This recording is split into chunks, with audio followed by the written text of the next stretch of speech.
So this is a fantastic speech. Please take the time to listen to this man's words. It's a life changer. King Lear, late at night on the cliffs, asks the blind Earl of Gloucester, "How do you see the world?"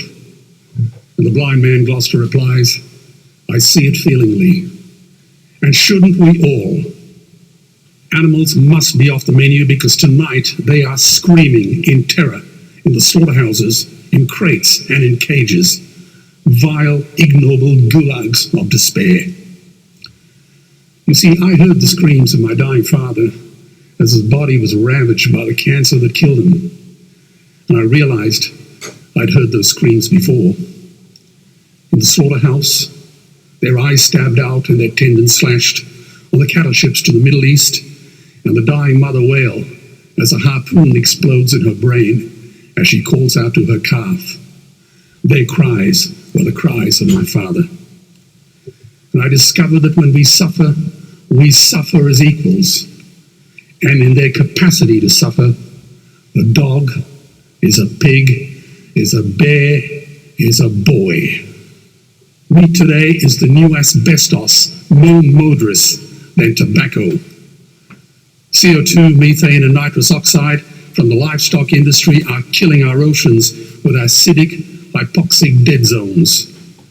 90% of small fish are ground up into pellets to feed to livestock. Vegetarian cows today are the world's largest ocean predators. The oceans are dying in our time. By 2048, all our fisheries will be dead, the lungs and the arteries of the earth.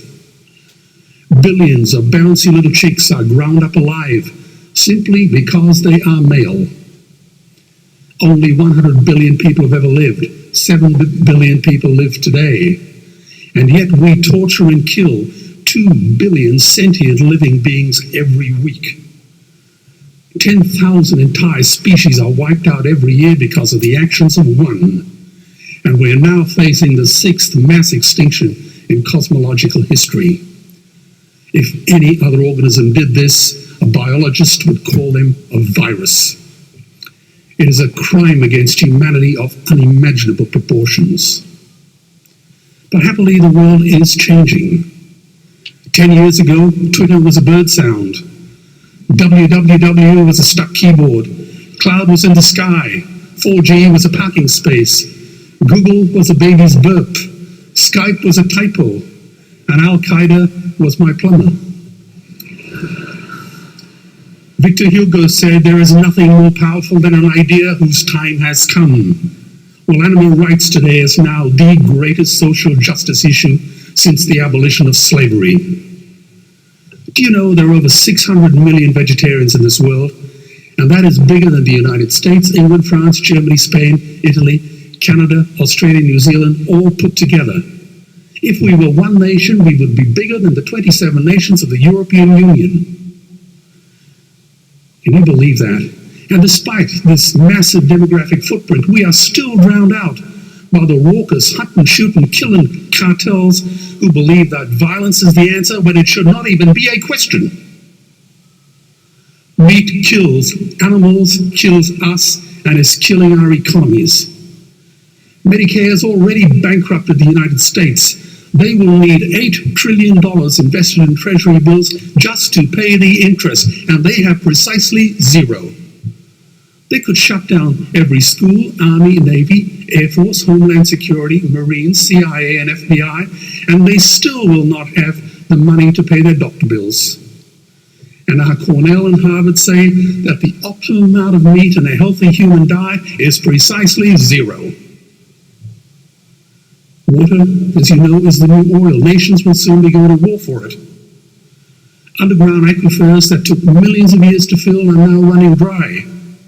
It takes 50,000 liters of precious drinking water to make 1 kilo of beef.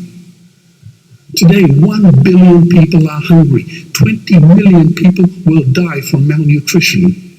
Cutting meat by only 10% will feed 100 million people, and eliminating meat will end starvation forever. If everyone ate a Western diet, we would need 2 planet Earths to feed us. We've only got one, and she is dying.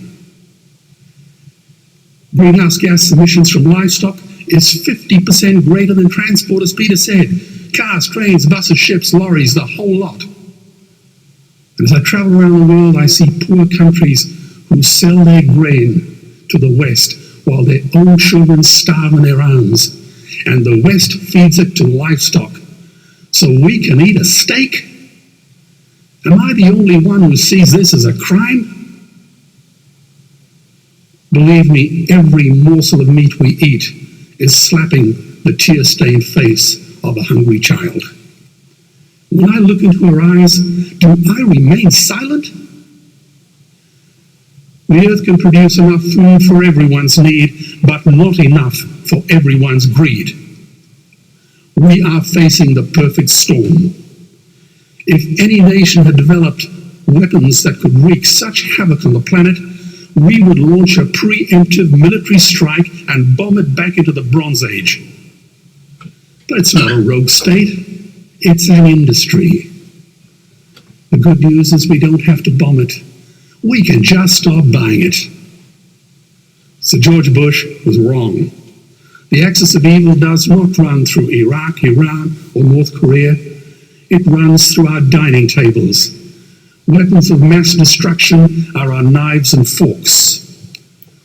Our proposition is the Swiss Army knife of the future. It solves our environmental, water, human health problems and ends cruelty forever. The Stone Age didn't end because we ran out of stones. This cruel, disgusting industry will end because we run out of excuses. Meat is like the 1 and 2 cent coins. It costs more to make than it's worth. And I come from the bush. Farmers are the ones with the most to gain. Farming won't end, it would boom. Only the product line will change. Farmers would make so much money they won't even bother counting it, and I'd be the first to applaud them. Governments would love us. New industries would emerge and flourish. Health insurance premiums would plummet. Hospital waiting lists would disappear. Hell, we'd be so healthy, we'd have to shoot someone just to start a cemetery. So tonight I have 2 challenges for the opposition. 2 challenges. Meat causes a wide range of cancers and heart disease. Would they name one disease caused by a vegetarian diet? And 2, I'm funding the Earthlings trilogy. If the opposition is so sure of their ground, I challenge them to send a copy of the Earthlings DVD to all their colleagues and all their customers. Go on, I dare you.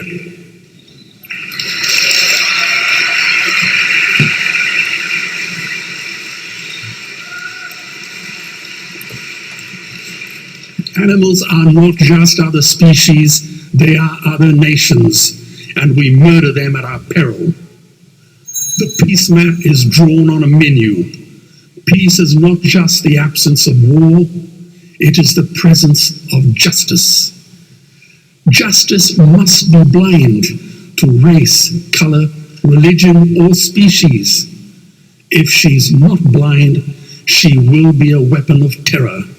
And tonight, there is unimaginable terror in those ghastly Guantanamos we call factory farms or slaughterhouses. Believe me, if slaughterhouses had glass walls, we wouldn't be having this debate tonight. You see, I believe another world is possible. And on a quiet night, I can hear her breathing.